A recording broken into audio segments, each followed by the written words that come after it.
di dahinya sini yang berwarna merah, jadi kayak diikat gitu talinya. Assalamualaikum teman-teman, balik lagi di Huri Ngoceh. Gimana kabarnya teman-teman? Semoga selalu dalam keadaan sehat dan semangat ya.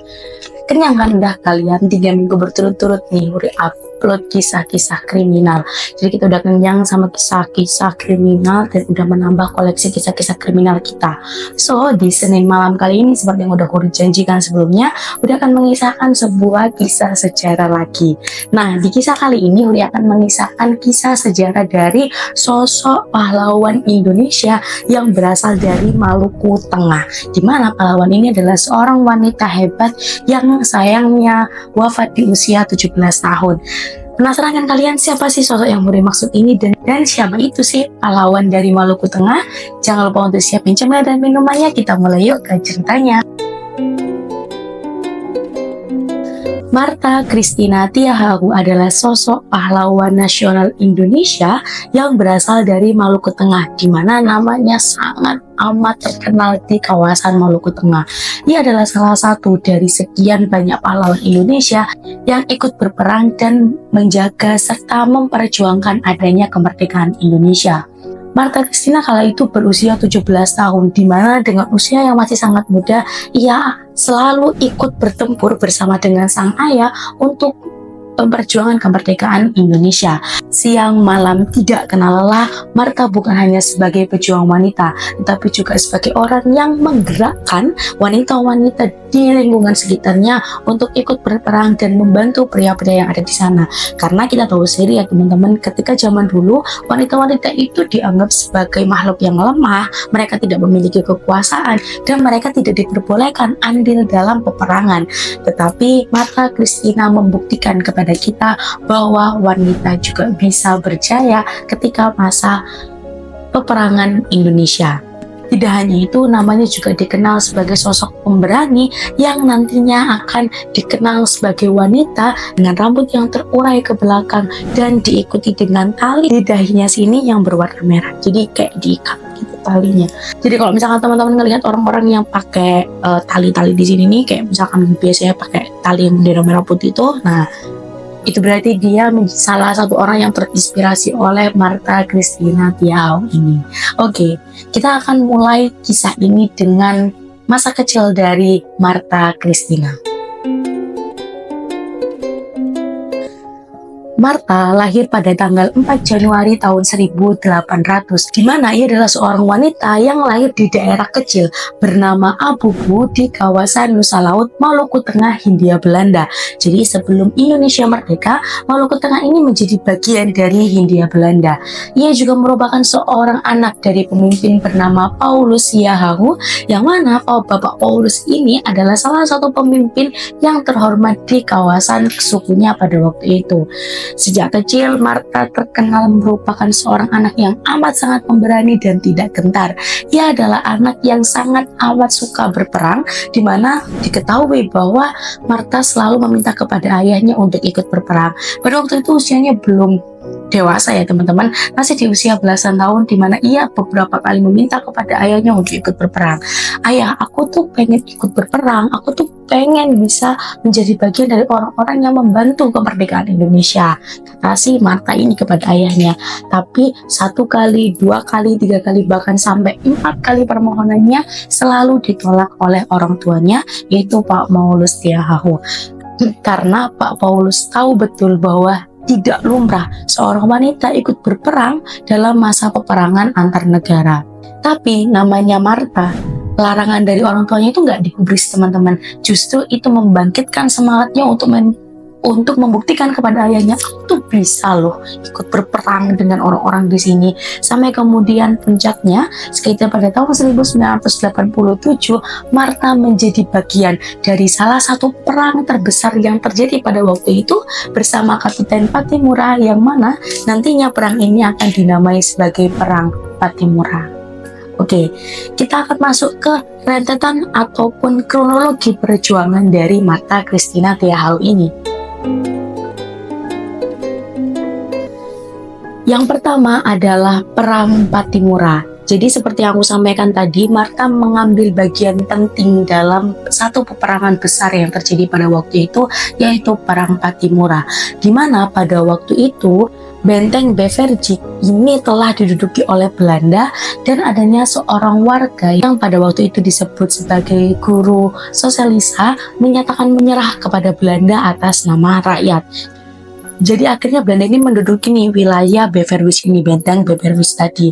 Nah, mengetahui bahwa ada masyarakat atau rakyat yang sudah menyerah kepada Belanda, terjadilah peperangan di kawasan Oude dan juga Ulat. Nah, di dua kawasan ini, peperangan ini terjadi cukup besar, di mana Belanda merasa bahwa masyarakat pribumi harusnya sudah menyerah karena bentengnya ini sudah dikuasai oleh Belanda. Tetapi warga pada waktu itu tidak menyerah, di mana diketahui bahwa Martha bersama dengan para raja dan rakyat yang lainnya tetap melangsungkan peperangan, dan tugas dari Martha di sini adalah bagaimana dia menyelamatkan orang-orang yang sudah terluka, membantu mereka untuk melakukan pengobatan, dan juga memegang serta memberikan tombak kepada prajurit-prajurit yang sedang berperang. Namun diketahui dengan segala keterbatasan yang ada, amunisi yang dimiliki oleh masyarakat Indonesia pada waktu itu menipis, sehingga mereka memutuskan untuk lari ke pegunungan dan melakukan gencatan senjata. Jadi dengan amunisi yang tersisa, mereka pun membuat amunisi-amunisi baru. Sampai kemudian tepat pada tanggal 11 Oktober tahun 1917, diketahui bahwa adanya kelompok yang disimpan oleh Belanda yang dipimpin oleh seorang bernama Reesmond dan juga Meyer ini mengepung daerah Ulat. Jadi karena udah terjadi gencatan senjata nih ketika di daerah Oude dan Ulat tadi, Belanda yang pada waktu itu masih menyimpan pasukan, mereka pun melakukan pengepungan di daerah Ulat tadi. Diketahui Martha dan juga seluruh rakyat Indonesia pada waktu itu melakukan pertempuran yang amat sangat sengit, sampai kemudian salah satu dari tembakan yang dilesakkan oleh rakyat Indonesia pada waktu itu mengenai salah satu pemimpin dari kelompok Belanda bernama Reesmond tadi, yang akhirnya peluru tersebut menembus badannya dan membuatnya tewas seketika. Mengetahui bahwa salah satu panglimanya ini sudah tewas, kelompok Meyer pun akhirnya dikepung oleh pahlawan-pahlawan Indonesia dari daerah Oude dan mereka berusaha untuk melumpuhkan Meyer dari segala sisi. Martha diketahui merupakan seseorang yang amat sangat pemberani ketika terjadinya peperangan yang cukup sengit antara Belanda dan juga Indonesia pada waktu itu. Seperti yang aku bilang tadi ya teman-teman, amunisi yang dimiliki oleh orang Indonesia itu tidak sebanyak orang Belanda, sehingga memang pada waktu itu amunisi yang dimiliki walaupun sudah dibuat kembali ketika masa gencatan senjata tetap menipis, dan Martha menjadi salah satu orang yang sangat amat bersemangat gitu dengan adanya peperangan ini, sehingga tidak hanya menggunakan amunisi yang ada, Martha bahkan sampai melemparkan batu-batu dan apapun yang ada di sekitarnya ketika amunisi yang dimiliki oleh orang-orang Indonesia ini sudah semakin menipis. Kemudian kelompok Meyers yang pada waktu itu sudah dikepung oleh masyarakat Indonesia mengalami sedikit kemunduran, di mana mereka mengetahui nih, wah ini kayaknya kita bakalan kalah jumlah deh gitu kan, karena memang orang-orang Indonesia dari orang-orang Oude dan juga Ulat tadi mengepung mereka dari segala penjuru sisi. Orang-orangnya Meyers nanti kalah jumlah teman-teman, dan juga kalah lokasi, dimana memang mencarkan orang-orang Indonesia tuh dari yang Oude dan Ulat ini mereka mencar nih untuk melakukan penyerangan dari berbagai sisi. Puncaknya adalah ketika sebuah tombak meleksak dan mengenai leher dari kepala dari panglima mereka yang terakhir, yaitu si Meyers tadi, ditekan sekat kayak gitu. Nah ketika ada tombak yang mengenai leher dari pimpinan mereka ini, seketika seluruh prajurit Belanda pada waktu itu juga kalang kabut teman-teman. Ini panglima tinggal satu nih, si Reesmond tadi kan udah mati tuh. Nah tinggal si Meyers nih, kalau si Meyers nanti juga kalahkan mereka, Meyers pun ditarik mundur dan diletakkan di kapal yang sudah orang-orang Belanda ini siapkan. Meyers pun kemudian dievakuasi ke dalam sebuah kapal bernama Everston, yang mana akhirnya komando dari kelompok Belanda ini diambil alih oleh seorang perwira bernama Vermeulen Kringer. Jadi Pak Kringer ini tadi akhirnya menjadi pemimpin untuk pasukan Belanda. Kemudian pada tanggal 12 Oktober tahun 1817, Kringer pun memerintahkan kepada seluruh pasukan Belanda pada waktu itu untuk melakukan serangan umum kepada orang-orang di Owen dan Ulat. Senanglah tuh sama orang Belanda kan, dan senang dan menghadapi serangan yang sangat tiba-tiba gitu ya. Akhirnya orang-orang Owen dan juga Ulat ini kewalahan teman-teman, dimana mereka akhirnya kehabisan amunisi karena memang amunisi yang dimiliki orang Indonesia kan nggak secanggih orang Belanda ya pada waktu itu. Jadi amunisinya itu kan hanya berupa batu, terus kemudian tombak, terus kemudian panah gitu kan, dan itu akhirnya semakin menipis. Nah, mengetahui bahwa amunisi yang dimiliki oleh orang pribumi pada waktu itu sudah semakin menipis, Belanda pun akhirnya melakukan peringsekan sehingga kawasan di Owen dan Ulat itu pun diduduki oleh Belanda. Karena pada akhirnya Belanda sudah menduduki tanah-tanah pribumi di kawasan Owen dan Ulat tadi, akhirnya Belanda pun meringsek pemimpin-pemimpin dari peperangan tersebut yang berasal dari Owen dan Ulat. Ditariklah itu kan pemimpin-pemimpinnya raja-raja sekaligus sama Martha dan juga ayahnya Pak Paulus. Ditariklah mereka berdua seret dimasukkan ke kapal tersebut. Ternyata di kapal itu tidak hanya mereka sendiri, mereka pun bertemu dengan Kapitan Patimura yang juga pada waktu itu menjadi tawanan. Jadi tawanan-tawanan yang berada di Jazirah Tenggara ini tadi dikumpulkan bersama dengan tawanan-tawanan Belanda yang lain. Di kapal tersebut mereka semua diinterogasi oleh orang-orang dari Buskes, di mana dalam masa interogasi ini akhirnya seluruh pemimpin-pemimpin pribumi tersebut dijatuhi hukuman. Namun karena pada waktu itu Martha merupakan tawanan yang paling muda dan juga dia adalah perempuan, sehingga Martha pun dilepaskan oleh orang-orang Belanda ini. Tapi sayangnya sebagai ganti pembebasan dari Martha Christina ini, mereka memutuskan untuk melakukan hukuman mati kepada ayahnya, yaitu Pak Paulus. Mengetahui bahwa ayahnya ini akan dieksekusi mati, Martha nggak nangis teman-teman. Dia cuma diam, dilihatnya satu-satu orang, saat dengan tatapan yang sayu tetapi terkesan kuat, di mana dalam tatapannya tersebut Martha seakan-akan menyampaikan bahwa ia amat sangat terpukul dengan kondisi ayahnya, tetapi ia tidak ingin terlihat lemah gitu ya. Sampai kemudian ketika Martha tidak sanggup menahan rasa sedihnya, ia pun duduk dan bersimpuh di depan orang-orang Belanda tersebut dan memohon ampun atas nama ayahnya dan meminta agar ayahnya ini tidak dieksekusi. Namun apa yang dilakukan oleh Martha tidak membuahkan hasil, di mana tetap pada akhirnya ayah dari Martha ini, yaitu Bapak Paulus, tetap dieksekusi. Kemudian teman-teman, pada tanggal 16 Oktober tahun 1817 tadi diketahui bahwa Martha dan juga ayahnya dibawa ke sebuah lokasi bernama Nusa Laut dan akhirnya dikurung di benteng bernama Beverwijk yang sudah diduduki oleh Belanda tadi. Dikurunglah mereka di situ untuk menunggu tanggal eksekusi. Martha tetap menemani ayahnya sejak dari mulai di kapal sampai kemudian dibawa ke benteng Beverwijk sampai menuju ke lokasi eksekusi.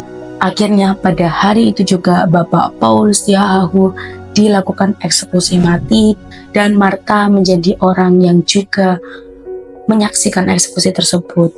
Setelah ayahnya dieksekusi, Martha pun dibawa kembali ke benteng Beverwijk untuk ditahan. Jadi bagian ini aku sedih sih teman-teman, karena Martha berusaha untuk menyelamatkan ayahnya, tapi ya dia tidak bisa apa-apa gitu kan teman-teman. Ketika sampai di benteng Beverwijk tadi, diketahui bahwa Martha tinggal bersama guru sosialisa yang tadi menyerah kepada Belanda tadi ya, dan menjalani kehidupannya di sana. Tetapi tidak lama sepeninggal dari ayahnya, Martha memutuskan untuk kabur dari benteng tersebut dan masuk ke hutan untuk melakukan gerilya perperangan. Dan ini dia lakukan terus-menerus sampai diketahui hal ini membuat kesehatannya terganggu.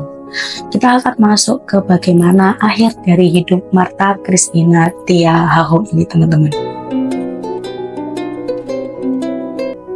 1 bulan kemudian, pada bulan Desember tahun 1817, diketahui bahwa terjadi operasi besar-besaran dan pembasmian besar-besaran, di mana Belanda menangkap Martha dan juga 39 pahlawan Indonesia yang lain untuk diasingkan ke Jawa menggunakan kapal Everson tadi. Namun dalam perjalanannya Martha mengalami penurunan kesehatan yang cukup signifikan, dimana dengan kondisi kapal yang sebenarnya tidak layak guna gitu ya teman-teman, dan situasi yang pada waktu itu tidak baik-baik saja, dan juga aksi mogok makan yang dilakukan oleh Martha semakin membuat tubuhnya tidak bisa berfungsi dengan baik, di mana Martha pun semakin hari semakin lemah, dia sakit, dia nggak mau makan, dan tubuhnya semakin kurus, tidak terawat.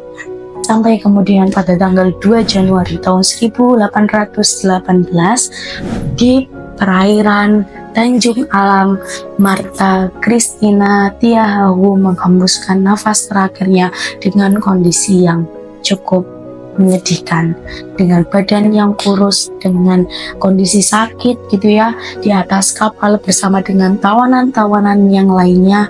Martha membuktikan bagaimana perjuangan sampai titik darah penghabisan. Kemudian Martha pun dimakamkan di Laut Banda dengan prosesi militer pada tanggal tersebut. Wafatnya Martha bukan menjadi akhir dari perjuangannya. Justru dengan wafatnya Martha membuka banyak sekali pemikiran dan juga persepsi dari warga-warga pribumi, wanita-wanita pribumi mengenai sosok heroik dari Maluku Tengah, yaitu Martha Christina ini.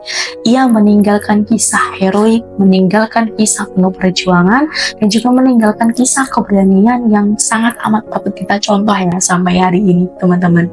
Tahun pun berganti tahun sampai kemudian melalui surat keputusan Presiden Republik Indonesia dengan nomor 012/TK/tahun 1969 pada tanggal 20 Mei tahun 1969 secara resmi Martha Christina Tiahahu dinobatkan sebagai salah satu pahlawan nasional Indonesia. Keberanian yang luar biasa, semangat dan daya juang yang luar biasa membuat Martha Christina mendapatkan julukan yang menurutku cukup luar biasa ya teman-teman, dimana Martha mendapatkan julukan sebagai Mutiara dari Nusa Laut. Julukan indah yang menggambarkan bagaimana seorang wanita dengan rambut yang tergerai dan ikat yang amat sangat legendaris di kepalanya merupakan seorang wanita pantang menyerah yang terus memperjuangkan kemerdekaan negaranya sampai di titik darah penghabisan. Wah, cerita ini tuh singkat, tapi aku amat sangat menikmati proses untuk ngeriset cerita dari Martha Christina Tiahahu ini karena luar biasa gitu teman-teman, seorang wanita muda berusia 17 tahun yang bikin kita itu malu gitu loh. Usia 17 tahun kita ngapain sih? Bolos? Enggak lah, jangan sampai.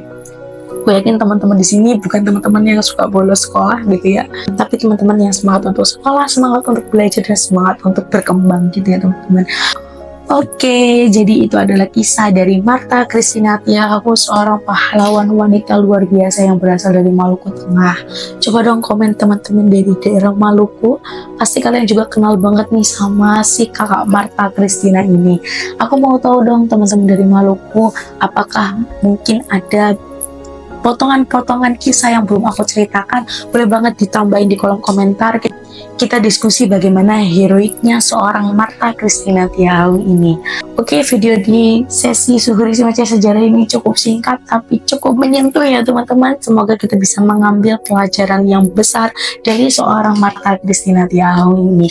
Jangan lupa untuk terus semangat mengemban ilmu dan juga mempraktikkan ilmu yang udah kita miliki, karena emang saat ini kita nggak bisa tempur pakai parang, kita nggak bisa bertempur pakai tombak, tapi kita bisa bertempur dengan skill kita, kemampuan dan kecerdasan kita untuk membuat Indonesia menjadi semakin maju. Oke teman-teman, mungkin segitu aja dulu video dari Huri di malam Senin kali ini. Kalau teman-teman suka sama video ini, jangan lupa untuk di like videonya, jangan lupa juga untuk komen ide dan juga saran-saran buat aku di video-video selanjutnya. Dan kalau teman-teman suka sama channel ini, jangan lupa untuk di subscribe channelnya dan dibunyikan juga lonceng pemberitahuannya, kalau biar teman-teman tahu kalau Uri upload video-video sejarah dan video-video kriminal lainnya. Sampai ketemu di minggu depan, kita akan bahas kisah kriminal lagi, dan see you on the next video. Dah, assalamualaikum.